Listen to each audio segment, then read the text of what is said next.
IoT device आहे. या IoT device मध्ये हे सेन्सर्स आहे. या ठिकाणी जे बघत आहे आपण हे primary soil moisture sensor, secondary soil moisture sensor आणि एक सॉइल टेम्परेचर सेन्सर, तीन सेन्सर आहे. दोन सेन्सर यामध्ये आहे, जे ह्युमिडिटी सेन्सर आणि ॲटमॉस्फेरिक टेम्परेचर सेन्सर. ही पाचही सेन्सर आपल्याला जातात ड्रिपची पाईपलाईन आपली. बघा ही ड्रिपची पाईपलाईन. मग याचं जिथं मॉइश्चर राहील त्या मॉइश्चरचा डेटा आपल्याला आपल्या ॲपला दिसत राहतो. आणि ह्या डेटाच्या बेसिसवर आपण जसं सुरुवातीला आपल्याला माहिती आहे की ज्या वेळेस फ्रूट ज्या फ्लॉवरिंग स्टेज राहते त्यावेळेस ज्या पांढऱ्या मुळ्या पाहिजे आपल्याला ते ऍक्टिव्ह राहण्यासाठी 7-7 दिवसाला तिथं मॉइश्चर तेवढं अवेलेबल पाहिजे. जर ती मॉइश्चर कमी जास्त झालं किंवा गॅप बसली तर त्यामध्ये काय होते की ती मुळा परत काम चालू करतात. म्हणजे परत ते सुरुवातीपासून 7 दिवस घेतात. मग न्यूट्रिशन अपटेक करायला चालू करतात. पण या सिच्युएशनला आपल्याला त्यांना मॉइश्चर कंटिन्यू असलं पाहिजे. मग ते कसं मेजर करायचं, किती पाहिजे, कारण मॉइश्चर जास्त पण नाही झालं पाहिजे आणि कमी पण नाही झालं पाहिजे. मग ती लेवल मेजर करण्यासाठी आपल्याला हे सेन्सर काम करतात. बरं, हे आपल्याला या पूर्ण एरियामधलं 2.5 एकरातलं सांगतात. पण जेव्हा आपण गुगल सोबत त्याला अटॅच करतो, म्हणजे मॅप माय क्रॉप या कंपनीच्या AI टेक्नॉलॉजी सोबत हे जेव्हा अटॅच केल्यावर आपल्याला संपूर्ण शेताचा अंदाज लागून जातो की शेतामध्ये कोणत्या लेवल. इथे एकच डिव्हाइस आहे पूर्ण शेताला. जर क्षेत्र एक सलग असेल तर, क्षेत्र जर टप्पे पडत असेल तर मग आपण डिव्हाइस ऍड करत जातो. कितीचं झालंय ही जवळपास याची कॉस्टिंग 20,000 गेली पूर्ण याची. आणि जी सॅटेलाइटची कॉस्टिंग आहे ती 5,000 रुपये प्रति एकरची कॉस्टिंग आहे. अच्छा, मॅप माय क्रॉप दर महिन्याला द्यायची? नाही, वर्षाला प्रति एकर 5,000 रुपये प्रति एकर प्रति वर्ष. म्हणजे मग तसं इन्फ्रास्ट्रक्चर खर्चामध्ये हे 20,000 रुपये ते 5,000 रुपये एकर बस. हे तुमचं परमनंट आहे. आपलं झालं. हो, मग त्याचा जे रिचार्जचा खर्च आहे तो 800 ते 1,000 रुपयापर्यंत रिचार्ज राहील याचा वर्षाचा. याच्या सिम कार्ड आहे जे आपलं जे इंटरनेटचं स्पेसिफिक सिम कार्ड आहे ते राहील याच्यात. ही शेती करायची म्हणजे कन्व्हेन्शनल पद्धतीने त्यांचा होत असतो. ही संत्र्याची बाग किती वर्षाची तुमची? 15 वर्षाची. आणि किती झाडाचा प्लॉट आहे? 1200 झाडाचा. तर 1200 झाडाच्या प्लॉटवरती तुम्ही चालूच होतं का? आता त्याच्यामध्ये तू हातात घेतल्यापासून किंवा मॅप माय क्रॉप मध्ये आल्यापासून तर असा काय बदल केला? बदल सर असं झाला की सुरुवातीला जे गोष्टी होत होत्या, जसं मी स्प्रेइंगवर जास्त फोकस होता माझा, की वरतूनच आपण सगळ्या गोष्टी होऊ शकतात. आणि माझ्या वडिलांनी सांगितलं की आपण ह्या फवारणी करायच्या, त्या फवारणी करायचं, बुरशीनाशक, ह्या गोष्टी मोठ्या प्रमाणात करायच्या. मग यावरच सगळ्या गोष्टी होत होत्या. खालून जर विचार केला तर कोणी सांगत होतं जीवामृत सोडा, कोणी सांगत होतं एखाद्या वेळेस की आता 05234 सोडून द्या. पण याला सिक्वेन्स नव्हता. इनरेग्युलर कंडिशन मध्ये इनरेग्युलर गोष्टी. कारण की तुम्ही ज्या न्यूट्रिशन मॅनेजमेंट मधले जे तुमचे गुरु आहेत काय डॉक्टर गोसावी त्यांच्यासोबत आता मी याच्या फील्डमध्ये मला 50 वर्ष झाली MSc झाल्यापासून. आणि न्यूट्रिशन मॅनेजमेंटच्या फील्डमध्ये मी गेल्या 25 वर्षापासून काम केलं. 25. आता फक्त मला हेच पाहायचं होतं की तुम्ही AI टेक्नॉलॉजीमध्ये what changes you have made, काय केले बाबा. की आता हा यांच्याकडे आहे ना, हे जे आम्ही न्यूट्रिशनचं पाहतो लोकांचा बुरशीनाशक कीटकनाशक खूप आहे, पण प्लॅनच्या न्यूट्रिशनकडे लक्ष देत नाही. आणि त्या न्यूट्रिशनचाच हा खेळ आहे. जसं you are a healthy person, कारण की you are taking good nutrition. काय तू रोज सकाळी अँटीबायोटिक घेतो, सकाळी उठून नाही घेत, तसं सगळं आहे इथे. आता याच्यातलं तुम्ही जे मॅप माय क्रॉप मध्ये तुम्ही जो सॅटेलाइट थ्रू याला कनेक्ट केला या प्लॉटला, किती दिवसापासून एक्सपिरियन्स सुरू झाला? म्हणजे जवळपास 6-7 महिने झाले. आंब्या बहारच्या सुरुवात म्हणजे जानेवारीपासून. त्याच्यामध्ये मेजर थ्रस्ट जो आहे तो nutrition management, crop stress management, त्यानंतर आपलं फ्लॉवरिंग खूप चांगलं झालं, बगीचा फुटला चांगला. त्याच्या आधी तुम्ही परंपरागतच पद्धत होती तुमची, पण लोकांच्या फुटा यंदा कमी झाल्या आंब्याच्या, तुमच्या चांगली झाली, दाट फूट झाली. याला काय कारण होतं? याचं कारण असं की प्रिव्हेंटिव्ह स्टोरेजच्या वेळेच्या काही गोष्टी. Right there you are. तर त्याला फॉस्फेट, मायक्रोन्यूट्रिएंट्स याचं झाडामध्ये डिपॉझिशन चांगलं झालं होतं, CN रेशो चांगला मेंटेन झाला होता. त्याच्यामुळे बाग चांगली फुटली. चांगली फुटल्यानंतर मग जो आला तुमचा मॅपचा तुमचा रोल चालू झाला. त्या रोलमध्ये असं होतं की मग होतं आपल्याकडे मार्च पासून टेम्परेचर. हे सुरुवातीपासून बाग फोडण्यासाठी टेक्नॉलॉजीचा उपयोग झाला. सॉइल अनालिसिस केलं होतं, SOC रिपोर्ट काढली, त्याचे NPK रिपोर्ट काढली, NPK आणि बाकी सगळे रिपोर्ट्स आणि या बेसिसवर आम्ही फर्टिलायझर डोस ठरवले. ऑर्गॅनिक कार्बनचा काय पर्सेंटेज आहे? त्याच्यामध्ये जवळपास 7 to 9 म्हणजे 0.7 to 0.9% आहे. अच्छा, रेग्युलर तुम्ही शेणखत टाकत होते? रेग्युलर दरवर्षी टाकत होते? आणि आंतरपीक दुसरं तर काही नाही काय. बा तर फूट चांगली झाली. मग नंतरचा जो टप्पा येतो आपल्याकडे सर्वात जास्ती की मार्च पासून टेम्परेचर वाढते त्यावेळेला छोटे फ्रूट ड्रॉप.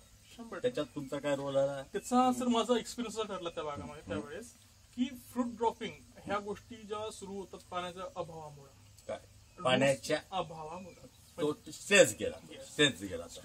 मग याला आणि याची एक अजून गोष्ट अशी की ज्या वेळेस तुमचं जर जे पॉलिनेशन आहे ते पॉलिनेशन जर त्याच्यामध्ये होत असेल, पॉलिनेशन जर आपल्या मधमाशीमुळे जर होत असेल तर तो फ्लावर किंवा ती जे फळधारणा होते ते मजबूत राहते. बरोबर. आणि त्याचे फ्रूट म्हणजे ऑपॉर्च्युनिटीचे चान्सेस खूप कमी राहतात. आता ऍक्च्युअली तुमच्या त्याच्यावर बार फुटला ना त्यावेळेला झाडावर फुलं आले 25,000, 30,000, 40,000, 50,000. पॉलिनेशन झाले त्याच्यातले किती %? 25% आहे ना. त्याच्यात फ्रूट सेटिंग झालं. फ्रूट सेटिंग नंतर जो होतो तो त्याच्यानंतरचा जो इश्यू येतो का अबायोटिक स्ट्रेस, तर त्याच्यासाठी तुम्ही पहिल्यांदा तुमचा आता ड्रीप आहे. मग ड्रीप थ्रू फर्टिगेशन चालू केलं तेव्हा कंटिन्यू माझं सुरुवातीपासून फर्टिगेशन होतं. अच्छा, as per map my crop advice is it. तो एक अबायोटिक स्ट्रेस मॅनेजमेंट. सायलाचा काय कंट्रोलच्या बद्दल? सायलाबद्दल मी सुरुवातीला एक इमॅबॅक्टिन बेन्झोएट प्लस थोडंसं त्याच्यामध्ये ताक घेतलं होतं आणि पीएच बॅलन्सर घेतलं होतं सायट्रिक ऍसिड. आणि बस त्याचा आणि नो अदर इन्सेक्टिसाइड तुमचे फवारे झाले ते प्रोक्लेम, इमॅबॅक्टिन बेन्झोएट आणि हे आणि एनी फंजिसाइड. तो एक टप्पा झाला. त्याच्यानंतर मग आला जरा टेम्परेचर वाढलं त्यावेळेला फ्रूट ड्रॉप होतो.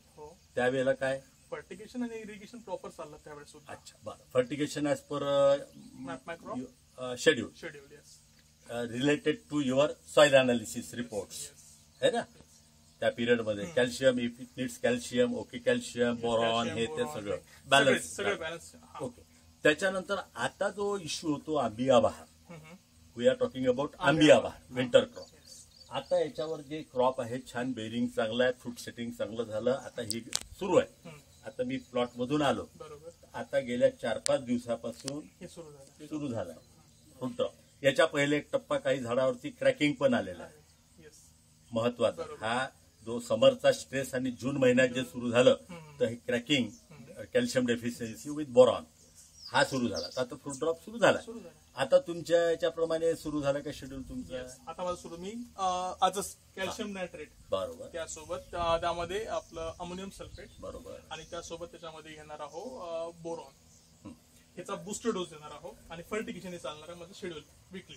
बुस्टर डोस घेणार आहोत मी 2 वेळा. बरं, म्हणजे येतात कॅल्शियम बोरॉन, कॅल्शियम नायट्रेट म्हणजे नायट्रोजन आहे सपोर्टिंग विथ अमोनियम सल्फेट आणि बोरॉन त्याच्यामध्ये आहे. आणि हे झालं fertigation. What about foliar spray? Foliar spray मध्ये मी याच्या 1 वीक आधी फक्त ॲज अ बुरशीनाशक घेतला होता मॅन्कोझेब कार्बनडेन्सिनचा कॉम्बिनेशन मध्ये नॅचरल. आणि त्यामध्ये आपलं हे घेतलं होतं टाटा बहार मायक्रोन्यूट्रिएंट ट्रेस एलिमेंट. आता हे होण्यामागचं एक कारण असं मला जाणून आलं प्री मॅच्युरिटी, काय सिट्रसची प्री मॅच्युरिटी आणि काही जागेवर जसं पाणी जर थांबत असेल त्या संदर्भात तर ते त्या ठिकाणी तसं इन्फेक्शन दिसतं. आता हे टप्पे आता जे आहेत आता इथून पुढा खरा जो क्रुशियल पिरियड चालू होतो आंबिया बहाराचा तो आता दिवस आहे. क्रुशियल पिरियड चालू होतो आता जुलै, ऑगस्ट, सप्टेंबर.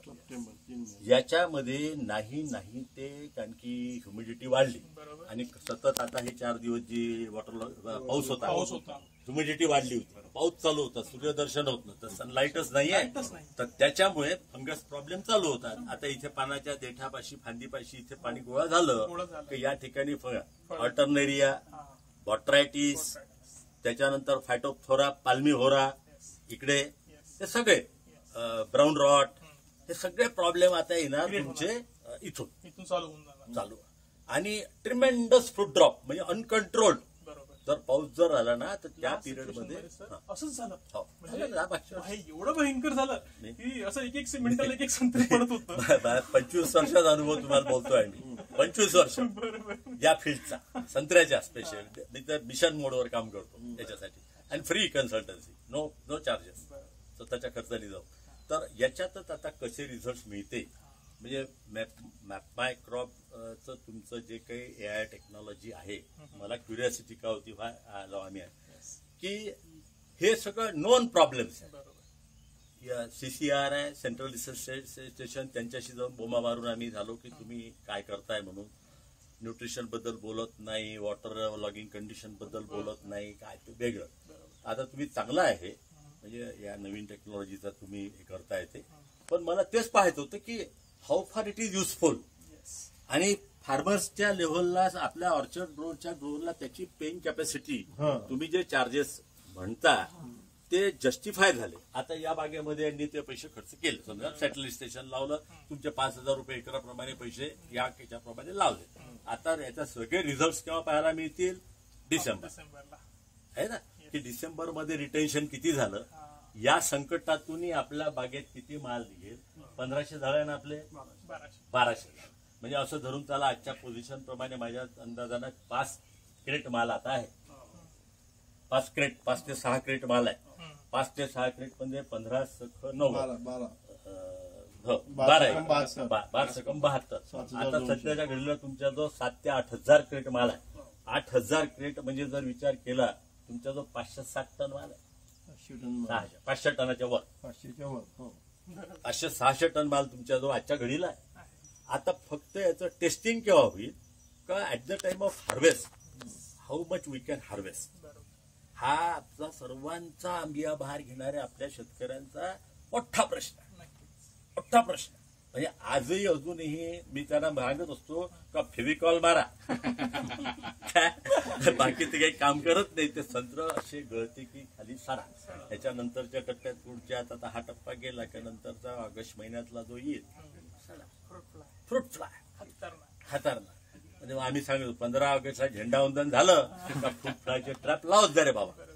फ्रूट फ्लाय बद्दल सर एक गोष्ट अशी समजली, मी सुरुवातीला म्हणजे होता आम्ही जनरल चालतात शेताच्या अंदर आपण फ्रूट फ्लायचे ट्रॅप्स लावत होतो. जेव्हा मी हा मुद्दा सरांना सांगितला, अरे म्हणे आपण बाहेरच्यांना आमंत्रण नाही द्यायचंय, म्हणे अंदरच्यांना बाहेर पाठवायचंय.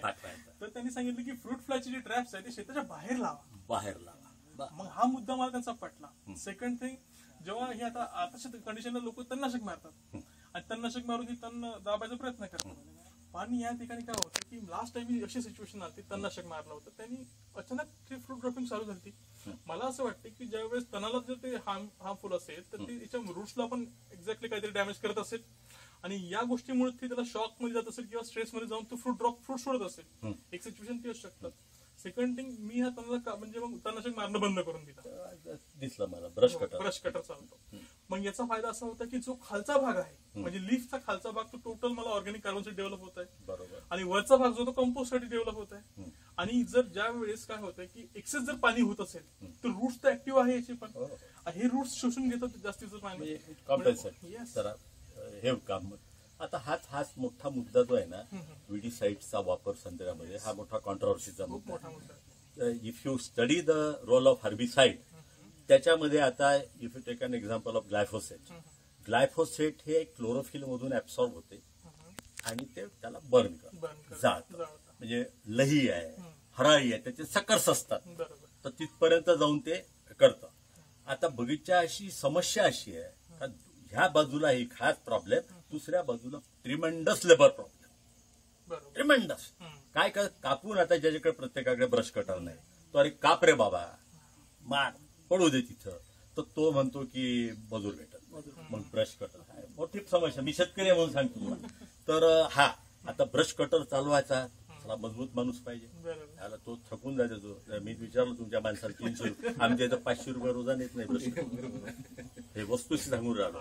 मग आता कसं करायचं, हेल्पलेस होऊन जातो तो आणि तो ग्लायफोसेट मारतो, हिरा 71 राऊंडा टमक्या ढमकं मारतो. आता नवीन युपीएलचं स्विफ्ट पॉवर आला.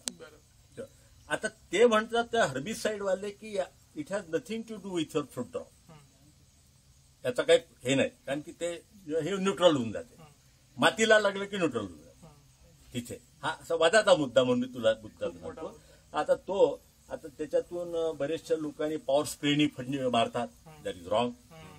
ते ज्यांनीच मारलं पाहिजे विडीसाइड मारायचं विथ हुड, बरोबर वरती जायला नको, तर भम त्याच्यात मारून देतात. झालं पाहिजे हवेने ते झाडाच्या खालचे पानं भाजतात. तर तो एक विषय आहे विडीसाइडचा उपयोग. फ्लॉवरिंगच्या स्टेजला पण सर लोक काही मारतात, त्याचा पण त्याचा इफेक्ट होतो. पण थोडी मजबुरी आहे त्याच्यात त्यांची लोकांची, त्याच्यात हे आहे बिचारे काही करू शकत नाही म्हणून. आणि मी लोकांना एकच सांगतो की बाबा ब्रश कटर कापा वगैरे, पण काही लोकांच्या डोक्यामध्ये बगीचा स्वच्छ ठेवायचं घुसलाय. त्यांना मी सांगत असतो काय तुला झोपायचं आहे का बाबा तिथं, तण कोणचं जे आपल्या मुख्य पिकाशी स्पर्धा कर. आता झाड तुझं 12 फूट 15 फूट, तण तुझं 2 फूट, राहू दे ना, तर काय फरक पडतो. फिरण्यापुरते सगळं पडून ठेव. आधी फिरता आलं पाहिजे, व्यापाऱ्याला फिरता आलं पाहिजे, आला पाहाल तर, असा तो विषय आहे. तर तो एक 2-3 मुद्दे आपण आता परत हे करू की आता हा success story with the guidance of map my crop ही कशी आपण हे करू शकतो. रिझल्ट त्याचे डिसेंबर पर्यंत कसे, किती रिटेन्शन राहते, किती हार्वेस्ट करू शकतो, सगळे शेवटी अवलंबून आहे. मी आता अंदाज तोंडी सांगितला का तुम्ही डेफिनेटली तुम्ही 500-600 टन या बघितलं. आता हातात किती आपण त्यावेळेस पाहू आहे ना. तर त्याच्यात हा एक्सपेरिमेंट भरपूर आहे. ते लक्षात येते ना, जमिनीतून चालताना लक्षात येते की जमीन लाईव्ह आहे म्हणून. पाणी कुणीकडून आलं इकडून बरं. आणि तिथं या नाल्यात आम्हाला मधात लागले ते काळं पाणी ह्या साईडचं गावातला. हा तेच आम्ही गाडी काढली दिसला मला ते. तर चांगलं आहे हे एआयच्या टेक्निक. आता शुगर केन मध्ये झालं, फक्त एआयच्या माध्यमातून यांना ज्या इन्स्ट्रक्शन साहेबांनी जसं सांगितलं, it should start from soil analysis. कारण की जोपर्यंत हे सॉइलचं काय दिसत नाही ना, तिथंच आपल्या लोक कोणीही माती परीक्षण करायच्या. बरं, मला एक सांग, मला समजत नाही म्हणून माझा प्रश्न आहे. सॉइल अनालिसिस हे तुमचं सॅटेलाइट मॅपिंग मध्ये होऊन जाते का? म्हणजे सॅटेलाइट सांगतं का की या जमिनीमध्ये नायट्रोजन कमी आहे, पोटॅश कमी आहे? कसं होतं केल्यानंतर सर आपल्याला जीआयएस मध्ये आता 3 प्रकारचा डेटा निघत आहे सध्याच्या कंडिशनला. First image base, second radar base, third super base. ज्यावेळेस जमिनीच्या वरच्या गोष्टी आहेत त्या तुम्हाला इमेज बेस समजतात, बरोबर. जमिनीच्या खालच्या गोष्टी रडार बेस समजतात, आणि ज्या गोष्टी डोळ्यांनी बघता येत नाही किंवा जसं आता ह्या प्लांटची रोगप्रतिकार शक्ती कशी, तर हे सुपर व्ह्यूज हे समजतात. हा डेटा कलेक्ट होतो आणि याच्यात एक ऑल्गोरिदम बनलेला आहे. तो ऑल्गोरिदम मध्ये हा एक नवीन, म्हणजे मी जे आता विचारलं ना, आणि ह्या ऑल्गोरिदम मध्ये मग आपल्याला त्याचा इनपुट्स दिसतात की माझं एसओसी कुठे जास्त आणि कुठे कमी आहे. मग या बेसिसवर आपण हे ठरवू शकतो की मला सगळ्यात जास्त शेणखताचा वापर कोणत्या भागात करायचा. Patch to patch.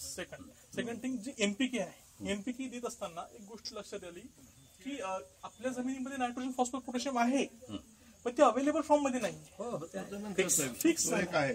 मग त्याला आपण जे आता देणार आहोत ती असं ऑप्टिमाइज असलं पाहिजे की खालचं आणि वरचं हे दोघांचं संकुलित कॉम्बिनेशन होऊन ते तिथं अवेलेबल झालं पाहिजे. म्हणजे या सॅटेलाइट पिक्चर मध्ये तुमच्या शेतामध्ये या भागात एनपीके कमी आहे, या भागात हे जास्त, या भागात कमी, असं सॅटेलाइट पिक्चर सांगतो. हा तुम्ही काय घेतलं नाही, ते घ्यायला लावतात. म्हणजे सुरुवातीला ते डाटा फीड करायसाठी घ्यायला लावतात, परंतु त्याचा नंतरचा जो विषय आहे त्यांच्या आता यांनी याचा पिक्चर दाखवला याच्या शेताचा. आपण आलो तर या भागातल्या झाडांना कमी माल आहे, तुम्ही तिकडे जाल तर झाड जास्त आहे, तर हे त्याच्या शेताचं पिक्चर दाखवते. तिकडचा भाग आहे गर्द हिरवा आहे आणि इकडे त्याच्यामध्ये डॉट हे आहे थोडे deficiency symptom. Sir lab to lab variation भरपूर होते ना, जे आपण सॅम्पल टेस्ट तो तर नंतर. हा माझा आयओटी वाला प्लॉट आहे जिथं आपण आहोत सध्या. आता बघा संत्र्याचे झाड इथं पण आहे आणि त्या डाबर मध्ये सुद्धा आहे, पण त्या डाबाचे झाड वीक आहे पोलर. हा, आणि इकडचे झाड चांगले आहे, त्या कोपऱ्यामध्ये परत थोडी वीक झाड आहे. हे झालं फक्त वाढीबद्दल. आता रोग प्रतिकार शक्ती बघू आपण पिकाची कशी. तर ईव्हीए नावाचा हा जो मॅप आहे हा रोग प्रतिकार शक्ती सांगतो की कुठे जर डिसीज आला किंवा पेस्ट आला तर सगळ्यात आधी बळी कोण पडणार, वीक. बॅलन्स प्लॅन न्यूट्रिशन मध्ये आम्ही ते डोकं कुट करून सांगतो. आणि आता सर एक नवीन गोष्ट हे सांगून राहिला की तुमच्या सगळ्या शेतामध्ये हे मधातलं तुमचं चांगलं आहे, कोपरा खराब आहे, फलाना खराब आहे, तर तुम्ही या मध्ये जे चांगलं आहे त्यालाच चांगलं करण्यापेक्षा इथे जे काही टाकायचे गरज ते टाका.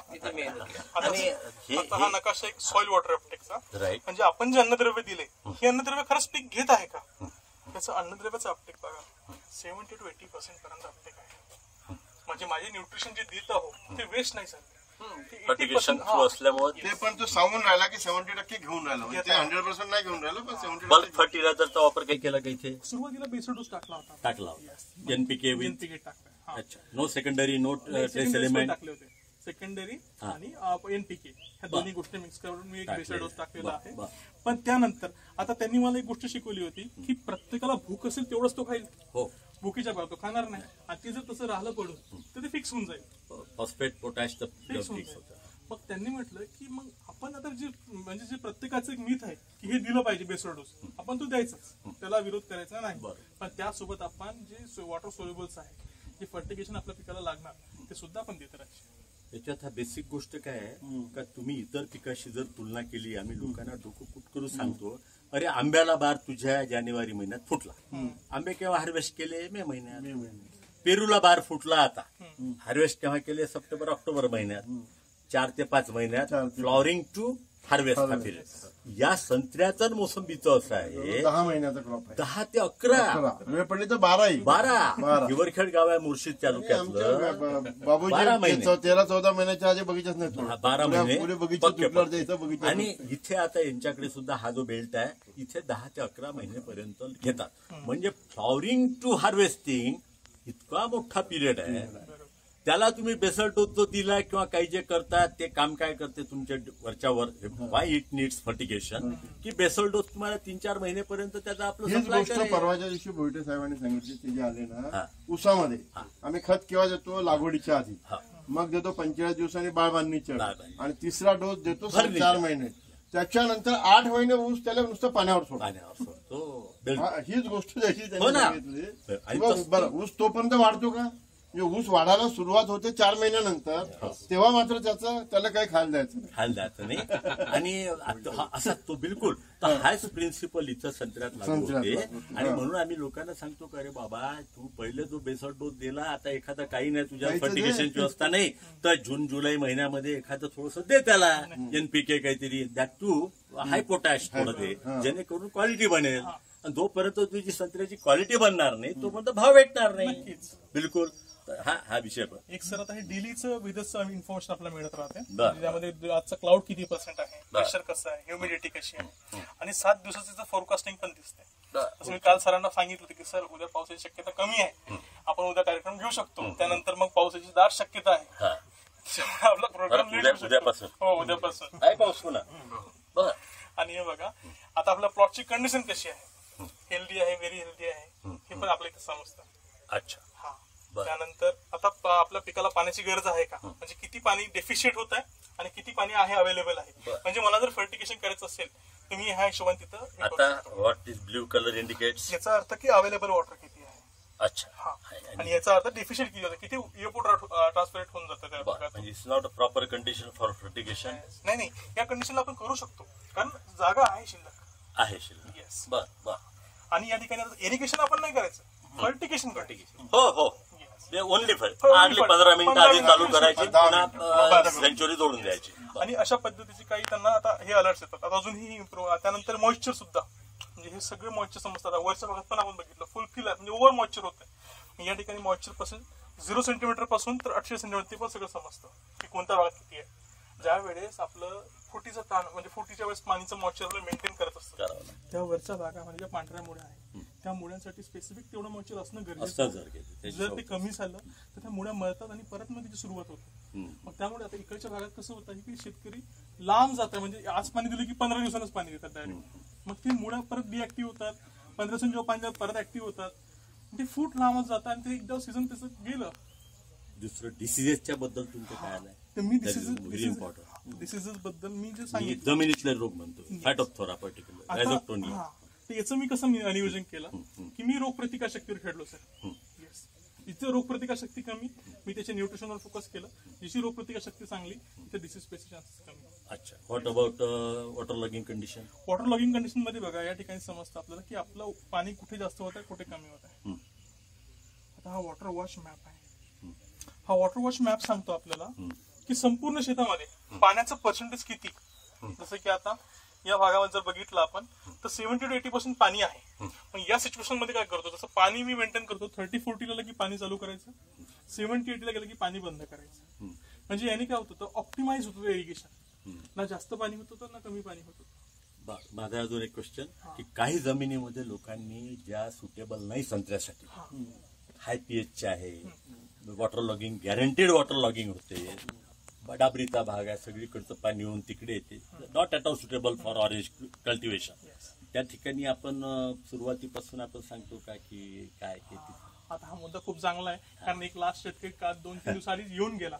सर म्हणलं अशी जी कंडिशन आहे, मी आता तळांवर बसतच नाही बगीचा, कारण पाणीच खूप जास्त होऊन जातं आणि या सिच्युएशन मध्ये कसं करायचं. चुनखडी आहे, कॅल्शियम कार्बोनेट जास्ती आहे, तर या सिच्युएशन मध्ये सर आपल्याला थोडं लांब चालावं लागेल. म्हणजे कसं तर ऑर्गॅनिक कार्बनवर काम करावं लागेल, कंपोस्ट वाढवावं लागेल, ऑर्गॅनिक मॅटर वाढवावं लागेल. त्यानंतर त्या ठिकाणचं जसं आता पीएच नुसार आपल्याला खतं द्यावं लागेल. ज्यावेळेस पीएच 6च्या किंवा 7.5च्या घरात असेल तर त्यावेळेस आपण जी युरियाची खतं हे सोडून जे आपण अमोनियम सल्फेटचे आहे, जसं 14-35-14 झालं, त्यानंतर अमोनियम सल्फेट झालं, असे खतं तरीके आपण अप्लाय करू शकतो. आणि अशा कंडिशन मध्ये तर आम्ही पाहिलं ना की त्याला इतकी मेहनत करावी लागते, रिझल्ट मिळत नाही.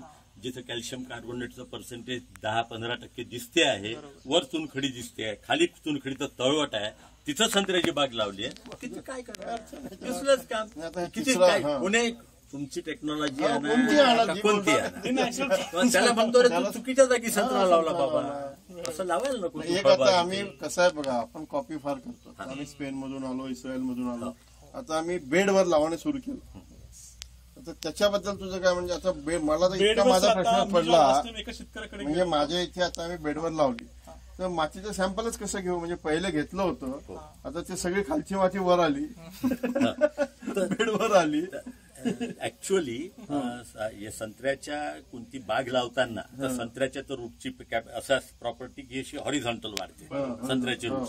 आंब्याचं असलं तर ते सरळ वाढते. याची प्रॉपर्टी अशी आहे, त्याच्यामुळे ऍक्च्युअली पहिला जो 1.5 फुटाचा जो लेअर आहे स्टार्टा, त्याचं जर आपण सॅम्पल जर घेतलं तुम्ही, तर नंतर तुम्ही माती उलथापालत केली, बेड लावले वगैरे, तरी it's unrepresentative sample. It shows the, म्हणजे जमिनीची काय हे आहे, प्रत काय आहे, त्याच्यामध्ये कंटेंट्स ते दाखवते ते बिलकुल. आणि सर एक गोष्ट बेडवरच्या बद्दल तुझं काय म्हणणं आहे? मग आता डाळिंबाचे शेतकरी जे आहे, नाही बेडवरच्या संत्र्याबद्दल बोल. आणि मग त्यांनी जे केलंय ते का केलं ते माझं रिझन सांगतो. आणि की ज्या वेळेस रूट्स डेव्हलप होतात आणि रूट्स सारख्या जर जमीन प्लेन जमीन असेल तर ते रूट्स डायरेक्ट खाली जातात.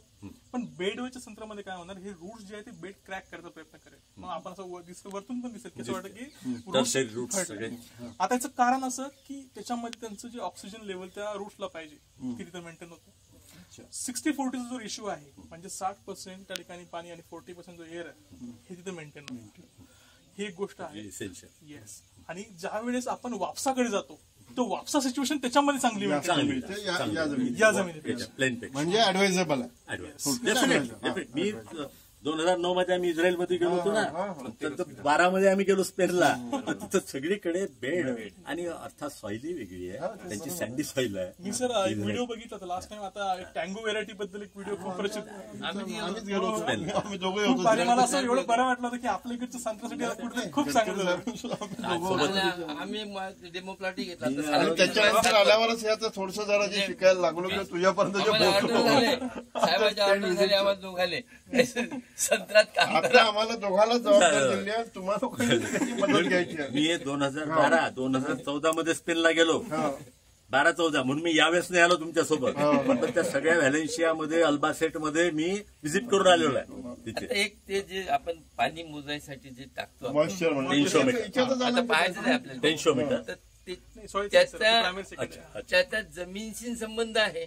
आता त्याच्यासाठी मग आता हे जे आपला सरीवरंबा निघतो आपण, त्यासाठी मग वेगळी काही सेन्सर्स आहे, फक्त ड्रीपच्या लाईन पशी ठेवायचं. ज्या वेळेस पाणी एकसारखं चाललंय शेतामधून, मग पाणी एकसारखं चाललंय तर त्याचा आपल्याला एक अंदाज लागून जातो की मॉइश्चर कसा आहे.